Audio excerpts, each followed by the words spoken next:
Welcome back to Coates in Conversation. I'm your host, Kendrick Coates. In today's conversation, I speak with Dr. Latoya Waddell, who is a counselor educator, mental health counselor, specifically in trauma and addictions, and is the owner of Inspired to Be You PLLC, which is located in North Carolina. From Dr. Waddell, I learned how people can approach the topic of substance misuse in a more sensitive way and why traditional drug prevention programs might not be as effective as hoped. I hope you enjoy this conversation as much as I did, and don't forget to like and subscribe.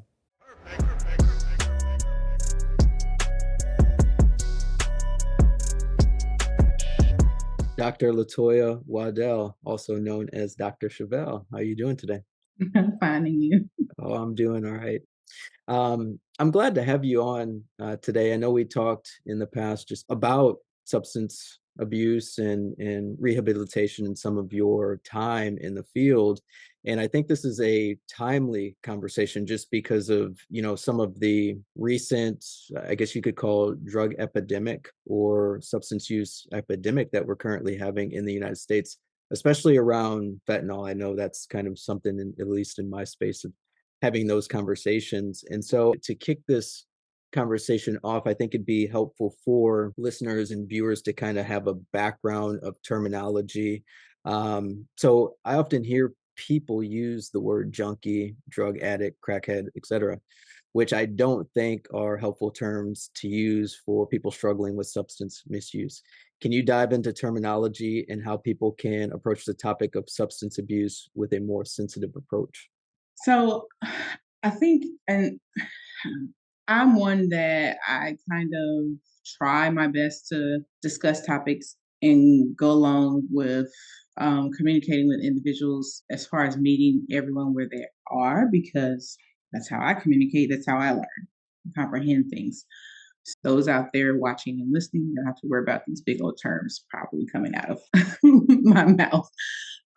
So the first thing I just want to say is be mindful of the old saying of put yourself in someone else's shoes and think of it in terms of when you're utilizing words that are describing or uplifting or however identifying someone that is in the population of surrounded around addictions. How would you want someone to address you or address the concern you're dealing with or address the topic that surrounds you? Even to the point of me being sensitive to saying the issue that you have. I probably wouldn't even want to address something that way to say an issue that you have because we all deal with things. And me saying that may make it seem like if this is something that you cannot overcome or you cannot get through or you cannot have any forms of accomplishment in. So I say that to say any terms of disability, any terms of addictions, and mind you, we're not just talking about substance use. We're also talking about uncontrolled substance use and also the use of, it could be events, it could be people, it could be places, it could be things. So we can have addictions in various manners, but in those areas, we want to use what's called person first language or people first language or sensitive language. So we're no longer using of labeling individuals crackheads. From where I grew up at, which was what we call the project, I heard that term all the time growing up. So going to school and learning a little bit more and understanding a little bit more, it broadened my awareness and it began to my interest for terms and definitions. It began to like tweak my interest. So I'll even go further to say if you have a desire to use a word and you're uncertain, look at the definition of it. Look at the history behind the term. And then that probably will help you to subconsciously reduce the usage of the term. So some of the terms that you want to use that or you will find yourself using often in the community centered around individuals facing addictions in America may be the word addiction, the word abstinence, the word binge drinking. You may have heard that. Instead of saying substance abuse, you may say substance misuse. So, the reason that now we use the term misuse is because we all use substances. It's just, are we using it in a way that for our individual body, it's not going to cause us harm? It's not going to do some type of harmful effect, or it's not going to change some type of chemical imbalance and create this chemical mechanism in our mind that makes us want it more and more and more, and it becomes hard. One of the other terms that you use that I can give Yeah, what would be there correct. was junkie, drug addict, crackhead. Okay. Junkie. So when I think about the word junkie, growing up, I would actually separate the two in my mind. And so for me, when I think about someone junkie, I think about someone who's using multiple different drugs. So really, that's really what you're going to say. You're going to say an individual that is suffering with the misuse of multiple substances. As simple as that. No junkie. Crackhead, of course, that would reference someone who's using crack cocaine, which we know those are different substances. But then you would just say, if you're really wanting to be specific, an individual that is misusing the substance of, and then you would say cocaine or crack. And then I think the other one you said the third one was drug addict. So that one is a little tricky and hard, I found, to get individuals to kind of get away from. And I think that is because of the whole term of addictions being appropriate. And the word drug being appropriate in certain realms, even pharmaceutical rise. I mean, we use the word drugs, like we're gonna go get our prescription, our drug, or that kind of thing. So you just, yeah. If anything, I know it's gonna take a longer because it takes longer to say it, but you're just gonna have to just say a person that is in the addictions community. Mm. And I think that actually, now that I say it, that's actually, and I said I wasn't using the big words, but that's actually profound for me to say it that way, meaning using the word community. Mhm. Yes, there was one thing that I was thinking because you mentioned something about you mentioned a couple of different things.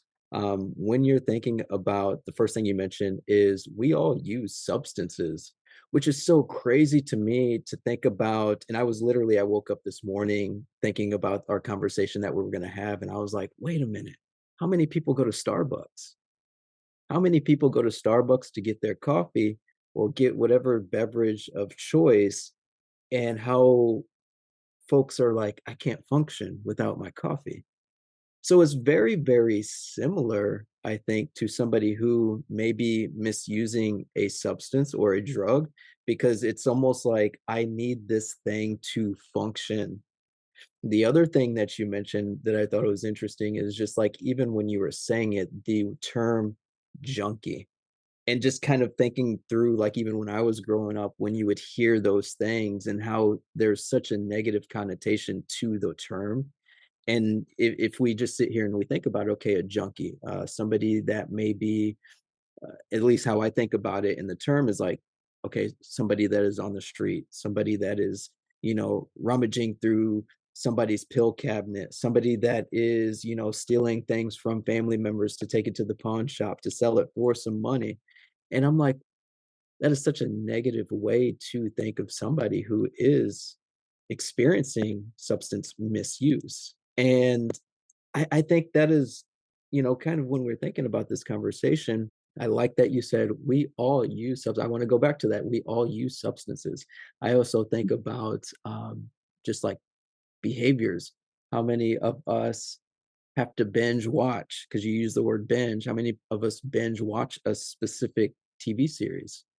Or how many of us may binge whatever or do whatever. And so these terms are yes, they are negative, but then there's such a correlation maybe with somebody who's actually suffering from substance misuse. Yeah. And I'm going to come back to the Starbucks because I actually have a way to kind of process that. But the beautiful narrative that I see, because I see things also illustrate like in an illustration sometimes. And you talked about how there's a negative connotation of someone rummaging through the prescriptions or rummaging through the trash.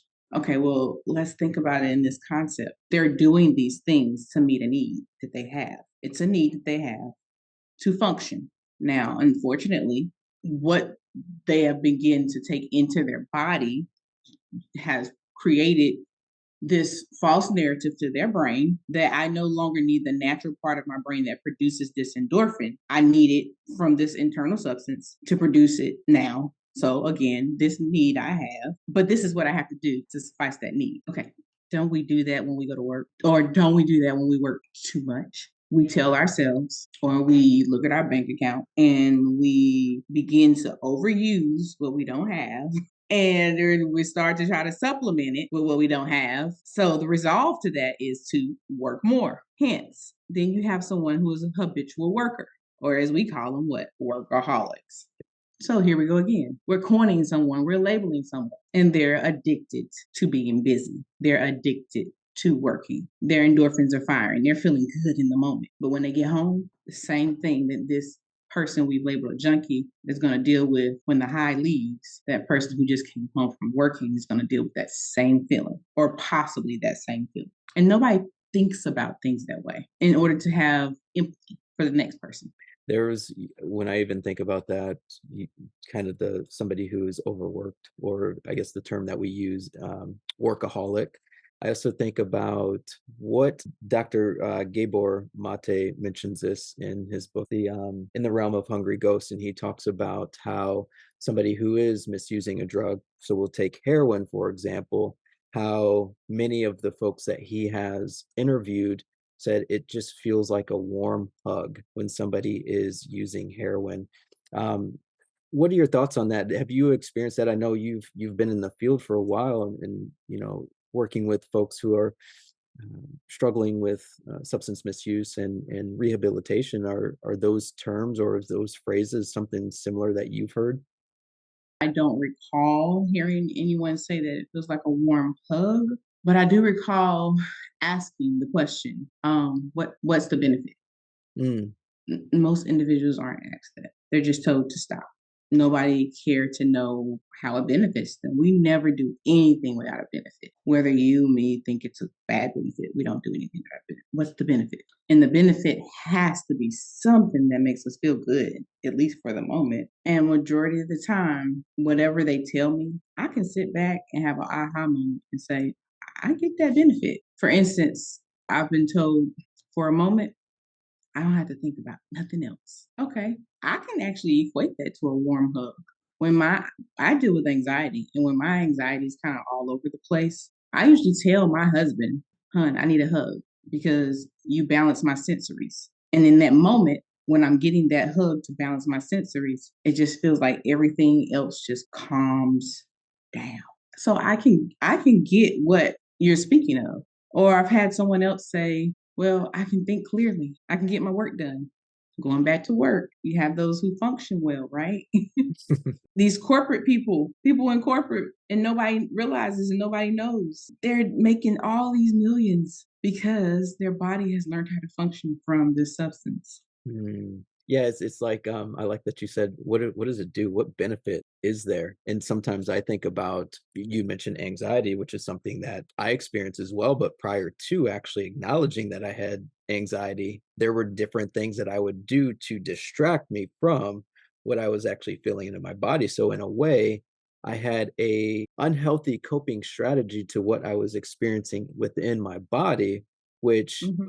in my opinion, I think that is sometimes similar to somebody who may be fighting certain things or family dynamics or feeling exiled or feeling alone or lonely or depressed. It's like, okay, well, this substance actually, as you mentioned, it just alleviates. I can forget about things. So, and I'm curious, in your experiences, what are some common misconceptions on myths surrounding addiction? And one of the things that I think of, and I've heard it far too often, somebody actually has to hit rock bottom before they can actually recover. I hear that all the time. So what misconceptions that or myths that people have surrounding addiction? I laugh, but I laugh not enjoying my laugh. Because when I first came into the field, I, in moments, had that same thought. But it was weird because I had that same thought only in certain moments and at certain times or certain people, let's be honest. And now sitting back, reflecting, accounting for things, seeing how the system is broken, let's be honest, seeing how some of these systems or a lot of these systems are meant to recycle the concern, even within those individuals who say we are a healthcare facility, we are a recovery facility, we are a preventions facility, seeing them in some of these places. Some of these individuals that I think about now that I thought they had to hit rock bottom was because they weren't getting the proper support or guidance or help. And so my mind was like, I felt they had to be like dire need, emergency, felt like it was just nothing else, no other way out. And then they would decide, yes. Okay, well, guess what? There was two different things that have changed my mind on that. I've seen people in that state and still had no desire to change. I've seen people above that state and made major changes. So I myself was basically told to my face I was wrong. Like, that's not, yeah, you're looking at this wrong. So I think that I can use myself as an example to say that that's one reason why that myth is there, because we're so busy looking at the person and not the systematic problem that created the myth that they had to hit rock bottom. And I think that a lot of times that's it. And then that's grandfathered in. That myth just keeps going and going and going. And then the next person tells this next worker, and then the next person tells this next worker. Mhm. And then that's how they operate with this person. And then you see them getting frustrated and fed up. I've seen people in the field who've had that mentality, heard some of these horrid myths, go in, do an assessment with someone who've had extensive bouts of events with misuse, and I mean years, do a 20-minute assessment and come back out. How how can you do that in 20 minutes? Thank you for asking the question. How? How? So there has to be a sense of bias, whether conscious or unconscious. Mhm. There is a bias that has created a barrier for that clinician at that moment to say, I already know. I don't got to sit with you long. I don't need to hear your story. It begins and ends the same way everybody else does. Which plays into, like, the societal stigma that we have, especially in our community as people of color when we are seeking out, treatments, and that's the first thing that went through my mind, the 20 minutes, I'm like, "Hmm, I wonder what the dynamic was between the clinician and the patient, and or did they look the same?" Like Again, looking at our systemic issue within our medical care, our medical field, and it's just like, are these just systems put in place as cash cows? that, they look the same. I can say some systems are there as cash cows. Why? Why? Because me and a good friend of mine, and we saw a lot of that happening. We took the initiative to offer our services for free to reassess these individuals when we would see it. Wow. So the reason I say cash cow is if it wasn't a cash cow, wouldn't you offer to pay for my services when I am the one who let you know that something happened unethical? Mm, I mean, that's not what I looked for. I was more worried about the client, but you were getting two loads of work for income that's going to come into the company, and you're going to receive some of that. And you did no work because you have no license. You just run this facility. that's sad. That's sad. It just it's frustrating, one, and it's frustrating because I was looking at, uh, kind of glancing through a piece of writing that you had, and you had mentioned, I think it was 10% or less of our community sometimes doesn't even seek out treatment because of some of the stigmas and some of the even judgment from sometimes family that we get of, oh, if you're going to this clinician, you're crazy, you got a problem. And you're like, wait a minute, this person is struggling Mhm. mentally and physically. And I'm thinking about it, it's like, if you have a problem with your car, the tire's flat. you take it to the shop and get it fixed. You need the oil change, maintenance, this, that, and the other. But when it comes to us actually healing, everybody throws their hands up like, oh, you got a problem. You're crazy. You don't need that. Like, that doesn't make sense. It just doesn't make sense. And then you pour fuel on the fire of this person goes, maybe it's their very first experience of going to a clinician and have a 20-minute assessment and then leaving feeling like, what was the point of even going? So then they go home and say, well, yeah, I told you so. You shouldn't have gone. Mhm. Yeah. And then there's another layer of taboo in our community. The taboo that me and I'm quite sure you've probably experienced. Why are you why? Why are you a therapist? Or the mocking of such. Well, can you therapize me? Or the accusatory of such. Are you therapizing me? Yeah, right, right. It's, it's a win-lose situation, right? Hmm. But then when we're spitting out knowledge and information that could heal our family, it goes upon deaf ears. Have you ever, ever, ever, ever before deciding to come into this field provided similar knowledge or similar assistance to the people in your family and they appreciated it? Absolutely. But when you put a label on it, That's voodoo stuff. Yeah, that's voodoo. same thing for our individuals who are in this community. As I said earlier, that word we need to realize it's a community. They're a population just like everybody else has their own population. When you put a label on it, Hmm. there you can probably say the same word you just said. What did you say? Voodoo That's stuff. that. That's that voodoo stuff. Yeah, we don't talk about that. We don't We talk can about say we don't talk about voodoo. that. But that kind of gets me thinking about even just coming up as a kid, and you heard the dare program. you know can you share your insights on why traditional drug prevention programs like dare may not be as effective as hoped? And the reason why I bring that question up is because I spent many years working with middle school, high school, and collegiate athletes, and some of these conversations would come up. And so I was thinking, wait a minute, is dare as effective as it markets or portrays? What are your thoughts as far as the drug prevention programs? Why aren't they as effective maybe hoped? It's interesting you asked that. I think me and someone else was talking about this, and I'm trying to remember. I don't remember like the context, but we got to thinking. Okay, you had the whole dog that was associated with. Like we were basically trying to think about what when you think about dare, what do you remember?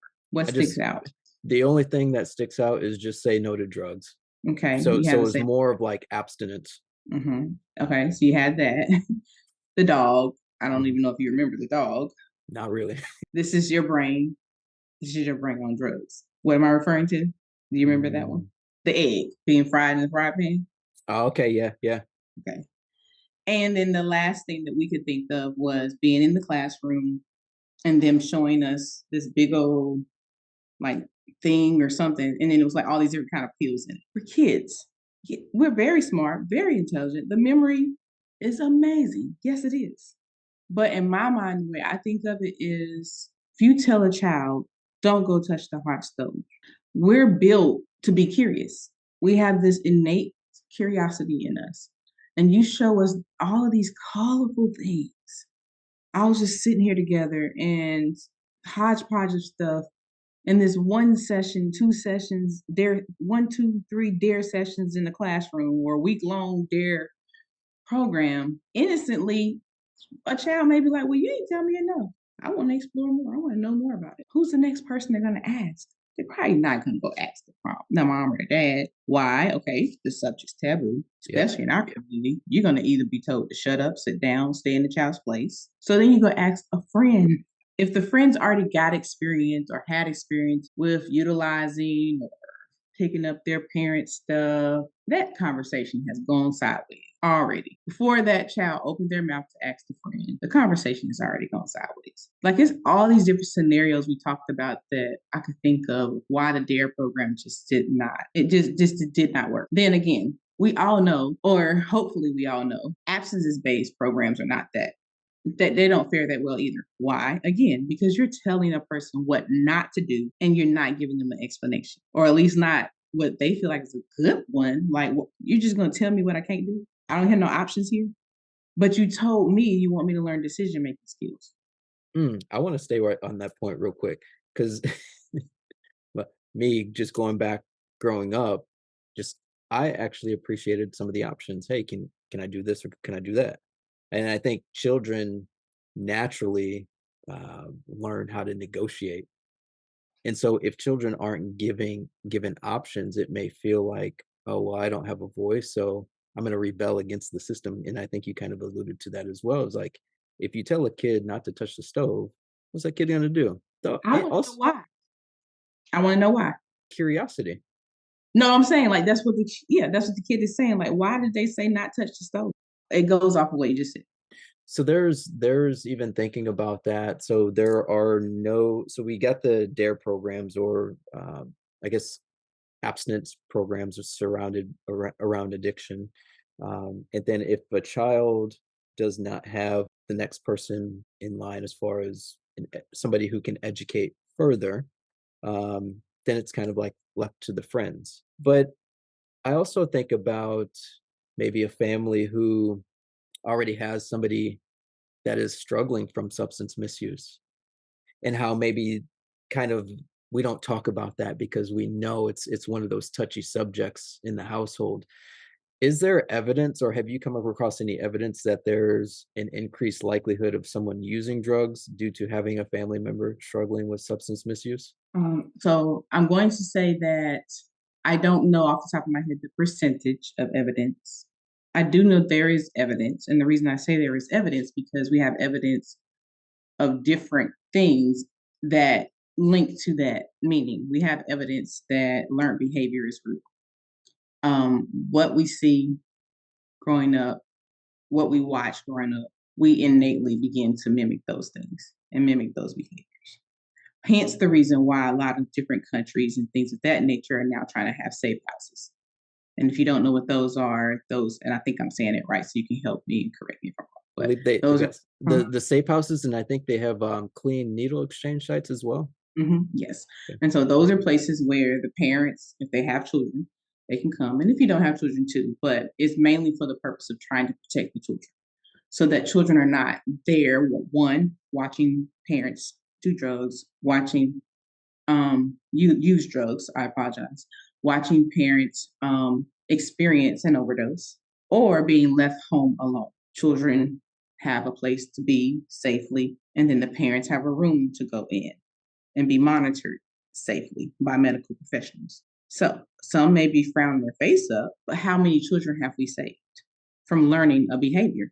Or how many children have we saved from being displaced from a home? Some people feel like, well, they shouldn't even be in that home. But that's a whole nother conversation there too. In regards to, well, which will be better? This home that you don't really know about? Or how the old folks say, the devil you do know or the devil you don't know? The other evidence would be the increase of like multiple individuals in one household utilizing substances. So, for instance, when you have these households and they're like a large family unit or a blended family unit, sometimes you will have like more than one family member that misuse a substance. Or for instance, most of the time you find that more with like alcohol a lot of times, or that's what's prevalent with what you see. I can even say from experience. I mean, I had an aunt and uncle who had a liquor house, and it was like the norm. I didn't know anything was wrong with that. I walked around, I helped serve the alcohol, got tips. As a child, how do you think I was feeling about that? Getting money to Mhm. go past, why the old folks play cards and drink. I'm benefiting. Here we go again. What's the benefit, right? Now, what if I was curious enough to take a drink while I'm handing out drinks? Or you have parents that may leave things on the table, not thinking. So I really do think, like, yes, that's a yes. It's a lot of different things that points to yes for me. Mhm, mhm. And there's, like, when you even when I think about that, serving alcohol as a child, and the motivator is the money. So it's like, "Ooh, I need to do more of this to get this thing." So I think we talked about earlier, and you mentioned it is like, what's the benefit? So if I'm driven by this one thing or motivated by this one thing, like, of course, I'm going to continue doing it. Um, Mhm. I also think about just kids in general. Again, being curious, like, oh, okay, I see mom, dad, caregiver, grandmother, grandfather drinking this one thing or using this one substance, and they're having a good time. I wanna feel that excited. I wanna feel that Have a happy. good I wanna time, have that right? much fun. Yeah, yeah. And not knowing just those behaviors are so it's kind of like, children mimic what they see. Yeah. So it's like, "Oh, okay. That looks fun. That looks It fun." was popular, right? Mhm, mhm, yeah. And I will even add on to that too is, as far as kids, and I think you may have said it, but kids wanting to be popular amongst their own friend groups. So if there's one person, as we sometimes use the plug, if you're the plug, it's like, ooh, everybody likes you. Everybody's Mhm. coming to you. You got everything that everybody needs. And if that is a learned behavior from childhood of, hey, everybody needs you for this one thing, well, I don't feel adequate or I don't feel whole if I'm not providing other people with other things. Yeah. Kind of a side tangent, but thinking about I'm a married father, 5 kids, and my wife is suffering from substance abuse or substance misuse. How do me, as I use this example, how do I, as a father, maintain my household, care for my children, care for my partner without placing judgment on my partner? And you said the wife would be the one that's misusing. Hmm. So one, I honestly am a true believer, true firm believer, education is key. It's it's so powerful to have an understanding of something. Having an understanding of something builds a relationship with something. And then I think once you have built that relationship and with that thing, and I say thing on purpose, with that thing, you realize that that thing is not that person that you love. Why? Because this person, this wife that this person loves, they love them, then technically they've been schooled and educated on this person, right? Which has built a relationship with them. They know them, they know who they are. Now, they've probably, over the time of this use, felt like, did I even know this person? But that's because this thing and this person has been binded together.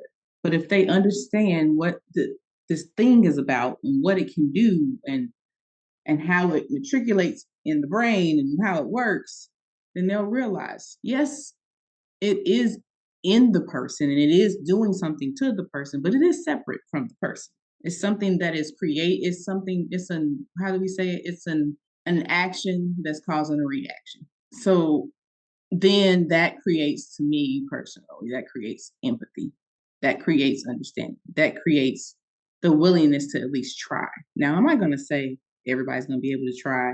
Everybody can withstand it? No, that's just, it's understandable. And you can't down yourself for it. You can do what you can do, create healthy boundaries while you're trying to be supportive. And when I say healthy boundaries, you have to determine what that is, meaning you have to determine what you can do for the individual, how far you can go for the individual, how much you can offer assistance without losing yourself. Once you've lost yourself, meaning lost who you are or depleted all the resources that you have of yourself, you have nothing else to give. And then 9 times out of 10, that's going to create a yearning in you to look for something. Hmm. So using that same example, we're gonna flip the roles. I'm now the wife, and my husband is the primary breadwinner for the family, but he's suffering from substance misuse. What advice or suggestions would you give the wife to maintain the family, kids, but the husband is the primary breadwinner for the family and she doesn't work? The same thing. I honestly feel like it's the same because she does work. She runs the home. She Mm, runs the organization of things. She keeps things afloat so that even if the because from what I'm hearing, even though the husband's having an issue with misuse, he's continuing to pay the bills. So whatever the misuse is benefiting, there's obviously, you know, if she was to allow what is happening with him to cause her to slack at home, then that's probably going to create a whole nother issue. Now it's going to be hard on her, yes. Is it always hard on a person supporting anyone? It's hard on every caregiver.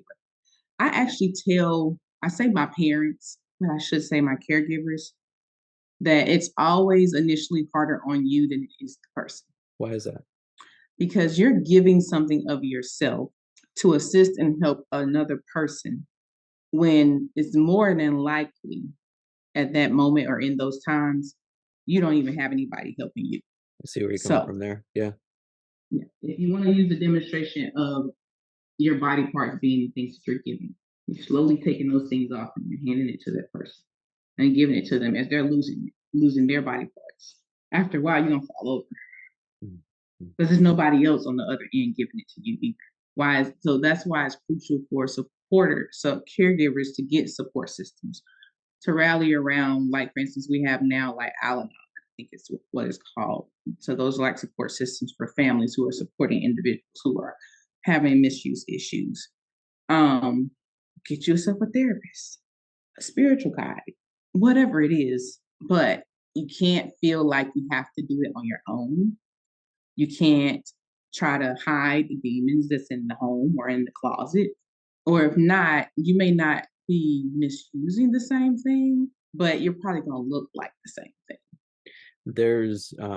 Yeah, I like what you said there as far as who's helping the person who's supporting.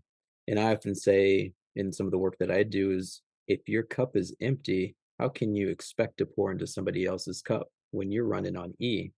It makes it much harder. And as a marriage and family therapist, I like to think of things from a systemic lens. And if it's like if there's a problem in this area of the family or the relationship, it's probably going to affect other areas of that relationship as well.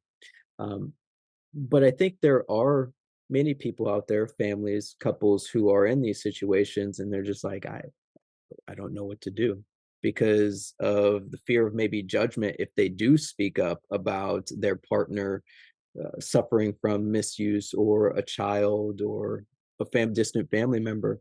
But having that support, having people around that are going through the similar experience can be, like you said, it can be helpful because it's like staying in isolation and not speaking up about this is where it's almost like darkness craves darkness. And so if everything's just kept in the dark, how are you supposed to work through it? You know? Yeah, I was thinking about the word resentment. Resentment too, yes, that's a powerful word right there. Resentment.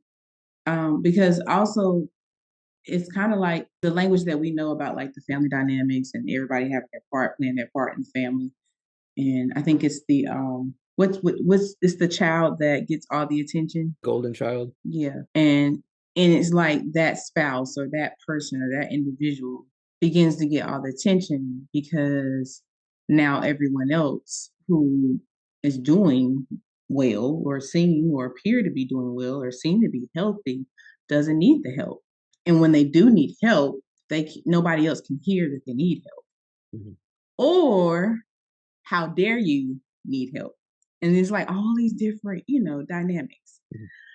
I would say even whether it's wife, whether it's husband, and this is just me, and you could say as because you're marriage and family, but I do believe that not lying to kids, but creating the narrative of what the truth is of the genuine person and keeping that narrative alive is important. Not the narrative of the resentment that's building in you.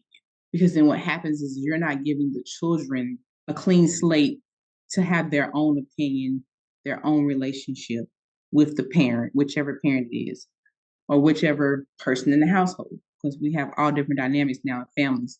But that is having a concern with misuse. They don't have the ability to build that relationship because they're only hearing what you're telling them. And I really do believe that like that's important.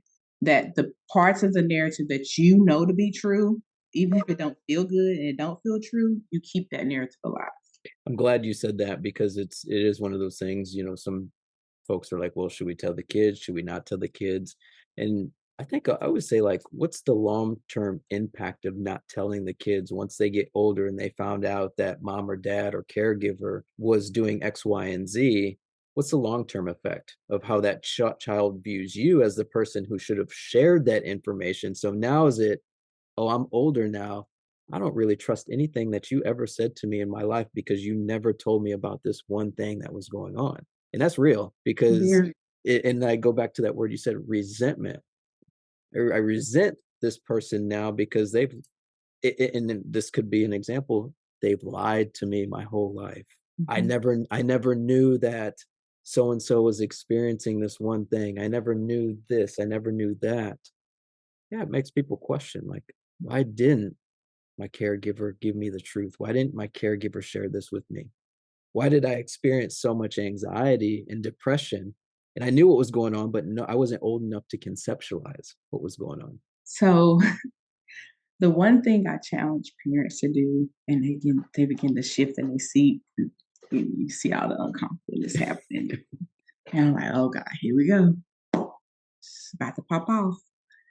And I'll say, why can't you, within limits, share with the child what you're dealing with, what you're going through? I don't care if it's substance, mental health, whatever. Why can't you share with them what you're going through? But not only share what you're going through, share with them the things that you're doing to work on it so that they now have a toolbox, whether they end up needing it or not, versus you not preparing them for life. And then later on, they have to learn it by themselves. What's the problem with that? A lot of parents don't like that Mm. It's because uncomfortable. it's very uncomfortable. Because why? They think that that's the dynamic of a child should stay in a child's place. Or could it be if I share this with my child, are they then going to be fall in line with that person who's misusing drugs? Did I just open up Pandora's box for this child to now have curiosity of around using drugs? Okay, guess what? All right, because I know we're on time, but you just brought back what I wanted to say earlier that I don't know. I'm not saying no one has ever had this perspective, but about dare. Have we ever thought about the subconscious message of the word dare? When I say that word to you, what do you think about? I think of truth or dare. That's killed children just playing the game truth or dare. Oh, I dare you to do X, Y, and Z Okay. In your community, in your neighborhood, what was the rules? around dare or around, yeah, truth or dare. You got to do the dare. Like you got to do the dare. The kids make fun of you. Oh, you're a wimp. You're this. You're that. You're scared. So the repercussions from the friend group, Then if you don't do the dare, I mean, when you do the dare, 'cause you said there'll be repercussions if you don't, but if you do the dare, validation from the friend group. They're like, oh yeah, yeah, you did it. Whatever it is. So truth or dare. Oh, I dare you to go up and or I dare you to go over to that house and throw an egg or whatever. And then you don't mhm, do it. Well, as a man, well, you're not man enough now in the friend group. We were young, but that's the underlying kind of message. You're not man enough, and you're more than likely to play dare with who? Kids or adults? kids. Kids. So you have someone, an authoritative figure, tell you, don't do drugs. But I want you to remember, don't do drugs because of the word dare. Well, shoot, dare, that's a word for me and my homies. That's that's a word for me and my homies. Man, I ain't listening to that, man. I ain't listening to that. I'm about to go try that. It's I think and I believe truly it was a systematic approach to keep the cycle going of drug use in the lower economic communities. I agree. And I would love to know what was the statistics on how often the DARE program was presented in upper economic communities, middle economic communities versus lower economic communities. How many TV screens was it flashed upon? I'm just curious. Mm. I'd imagine that just thinking about the systemic ways that this can be harmful for kids, I'd imagine that lower socioeconomic communities were hearing more of these messages. And even we talk about the war on drugs, even that time. What war? Because I mean, to me, it seems like there's still a problem. What war have we been fighting? Is it a Jumping war though when the person that give me the drugs say they're gonna protect me? Am I in a war? I just got a rite of passage. I ain't in no war. Yeah, it all, to me, a lot of things are intentional, Mhm. especially within our community. We could probably sit here and talk for hours about it, but I know we're kind of tight on time. To kind of wrap things up, how do you approach relapse prevention in your rehab programs, and what strategies do you find effective in helping individuals maintain long-term sobriety? So just a little back history. I started in the field in the community, like working with adolescents and group homes, and that was before I was a counselor. So that was back in 2004, and then was licensed in what like 2010. But the I kind of had this mindset already, and then it clicked a little bit more when I was introduced to, and I'm not sure if you've ever heard of it, but I was introduced to this program called Seven Challenges. And so, what I really, really loved about Seven Challenges is you stay away from the abstinence based terminology or message. You stay away from that. And the reason being is because you're teaching, we focused on it with the youth, but I utilize it with everyone. But we're teaching decision making skills and we're teaching ownership of responsibility. And I think everybody can agree that when you're able to take responsibility of something that you made the choice of, that's powerful to say, I did that. I made that choice. I own that choice. And so we go through that process of, and I've have found it every time to be helpful, whether I did it individually or in a group setting. But we go through the process of, okay, again, like I said earlier, what was the benefit? All right, I hear you. That's the benefit of it. Now, with that being the benefit, is that benefit like worth whatever your goal is or whatever you're choosing that you want to do next? What is the choice that you want to make? Okay, they decide what they want to do next, what their next choice is, or what their next goal is. It may be to reduce some, it may be to continue with the same amount of usage, it may be to reduce to once a month of use. All right, that's your decision. Are you comfortable with the outcome of that decision? And let's go over what the possible outcomes are. So it's really, really having them to really think through it and really understand. Again, that goes back to education is key versus impulse. Because a lot of times, would you agree that a lot of these dynamics come from an impulsive decision and was not thought through from someone who got hurt and the doctor said, here's some pain medicine. Well, I just gonna say, do what the doctor say. Or a friend say, here, try this. I don't know what this is. Try it. And you just try it. All these impulsive. So now they get a chance to really, really think it through and make a decision. So having ownership of the uh, direction that has been kind of more of like a allows individuals to have more maintain longer sobriety. Yes, because when you're doing that, then you get to be able to develop like plan of actions. And then you don't, for me personally, I look at it as there is less likely this, um, I don't like to say bad, but negative feeling if you don't succeed this goal, because then you got to see what you did succeed at. And then what should I do differently the next time? Or I succeeded this goal, but I think I want to try something different now. Like there's this invigorating, natural endorphin feel good feeling that now they're getting from accomplishing these goals. It may not be the goal that you want. It may not be the goal that the tensions. What is it? I'm sorry, probation officer wants, but it was your goal. You accomplished it, and you feel good about it. Now you want to do another goal. And it's all about that. It's all about naturally feeling good about what you're doing and the behaviors that you're, giving out to the world. And that makes sense. It seems like that is so different than how some of the facilities that I've heard operate is more of like, hey, we need to do this. And it's like kind of taking away the autonomy of the individual, of allowing them to come up with, like you said, their goals and be feeling good, like they put their name on it. Yes, I made this goal and I did this.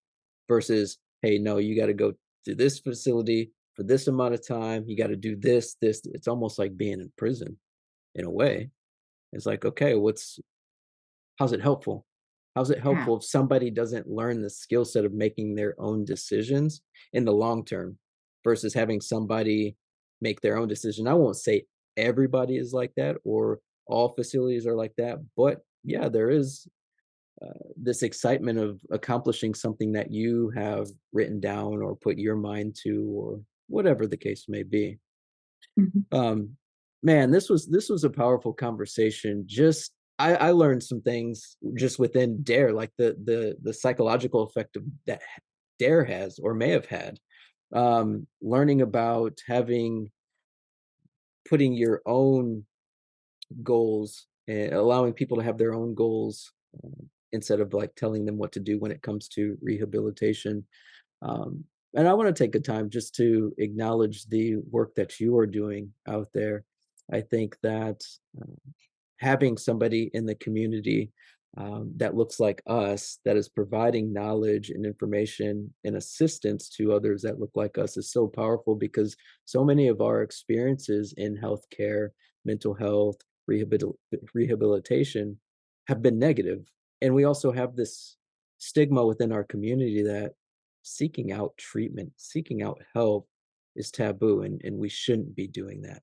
So I Mhm. appreciate you having a voice and pushing this message forward because I think the more and more we can see other people like us doing these things and speaking about those things, we can start shifting the stigma that our community has. So again, I appreciate you and I appreciate everything that you're doing and continuing to do and things that you'll be doing in the future as well. Thank you so much. Thank you so much. And I mean, if I could even leave a lasting little tad message to say, if I've had many differences, but this is one that I feel like is powerful because I carry it with me daily. But if I can overcome the stigma of wanting better for individuals who suffer with misuse and wanting to actually help individuals who suffer with misuse versus being angry and negative. And the reason I say if I can, because like I said, I have multiple incidents, but I live with a scar every day. And it's kind of hard to see, but I live with a scar every day that was created based off of an event from a family individual who unfortunately was struggling at that moment. And I was probably 4 or 5 years old, trying to exude love, trying to get into the room, and they slammed my hand in the door. Finger was taken off that where I showed you to the skin, like bone, everything taken off. Luckily, they were able to refuse it. I mean, to fuse it back on. But I look at this every day, but I don't look at it and say, oh, like I'm mad at this particular community. I look at it as an opportunity to do more. And so I say, like, find your silver lining with those tarnished situations that occur in our lives or in our communities. Find the silver lining wherever that sun is beaming on that tarnished situation, and it guides you. Just go that way. Mm. That's powerful. You're reminded every day by that event. Probably provides you motivation to continue doing something, providing the community with something better. Dr. Chevelle, again, I appreciate the time. I appreciate the insight that you had in today's episode. If you're watching this episode on YouTube, be sure to like and subscribe to Coats in Conversation. Leave a comment. What was your favorite part about this episode? If you're listening on Spotify, Apple, or any other podcasting platform, be sure to share this episode with somebody that you know that may be struggling from substance misuse. Again, I think the more and more we can have this conversation and share some of our experiences, the better we will be as a community.